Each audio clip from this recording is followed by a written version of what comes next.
Now that we're starting to get temperatures in the morning that are just above freezing, this is the time of year I love to throw together some chili, using up some of the vegetables that have been left from the garden and just a whole bunch of goodness mixed together. So I've got some ground beef that's previously been browned.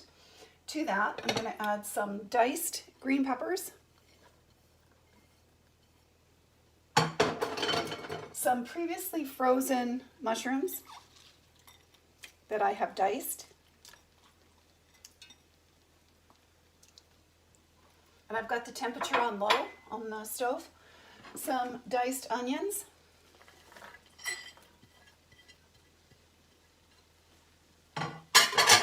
some shaved carrots,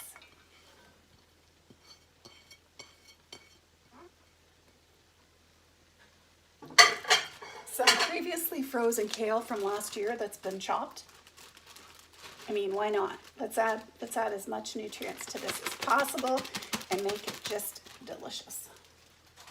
And then I've got some tomatoes that I took out of the garden and froze whole, cored, and we're going to add these too.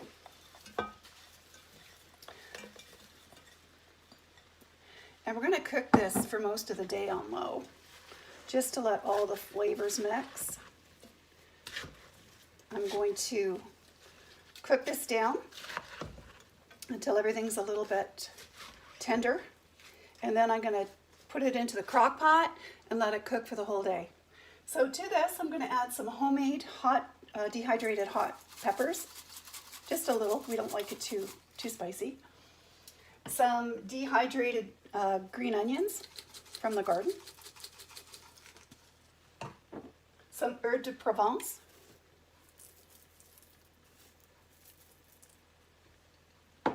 some Tex-Mex, I mean, why not? Some Redmond's real salt,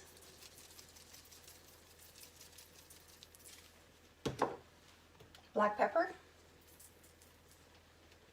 and of course the seasonings you just use to your own taste. I'm going to add some red cayenne pepper, some taco seasoning. We like this quite a bit, so we're going to add a fair amount of this.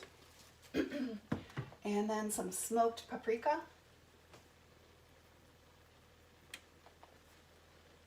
Now as this cooks down a little bit, I will be adding to this some homemade tomato sauce from last year, some white kidney beans, some red kidney beans, 1 can of tomato paste, and 1 can of tomato soup. And that should do it. So we're going to let this cook down, and then we will add the rest of our ingredients. So I had the meat mixture with all the vegetables and the herbs cooked down for about an hour and a half. And now I'm ready to add a few more ingredients. So we're going to add a couple tablespoons of garlic, minced garlic.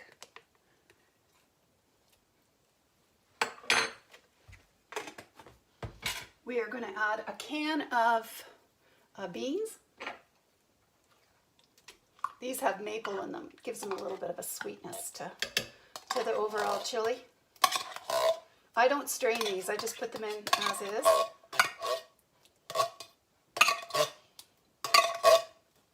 We will add a can of red kidney beans. Actually, we're going to add 2 cans of red kidney beans. I did strain most of the liquid off from these.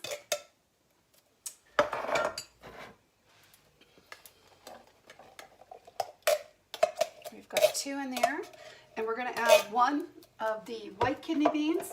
You can add whatever kind of beans you like, but I like to do a little bit of a mixture just for different colors.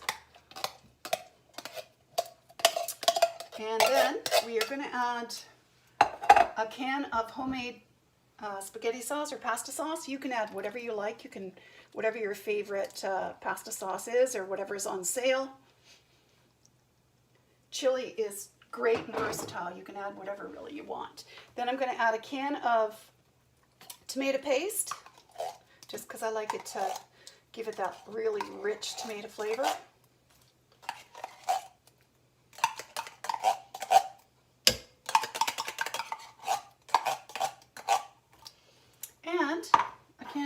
tomato soup. And this happens to be no name brand, but you can use whatever your favorite soup is, your favorite tomato soup. And to all this, I'm going to add a little bit of water, just so it doesn't stick too much in the pot. We're going to give that a really good stir. And this is going to be absolutely delicious. I will let this cook for probably about 12 hours on low before it's eaten. And then when I serve it up, it's going to be served up in a bowl with some grated cheese on top of it and maybe some homemade bread. And it will be absolutely delicious. You can see how meaty and yummy it is. So if you haven't made any chili yet, this is a great time of year to do it, especially if you're living in North America where it's getting a little chilly outside. This is the perfect thing to make for the fall. Hope you give it a try.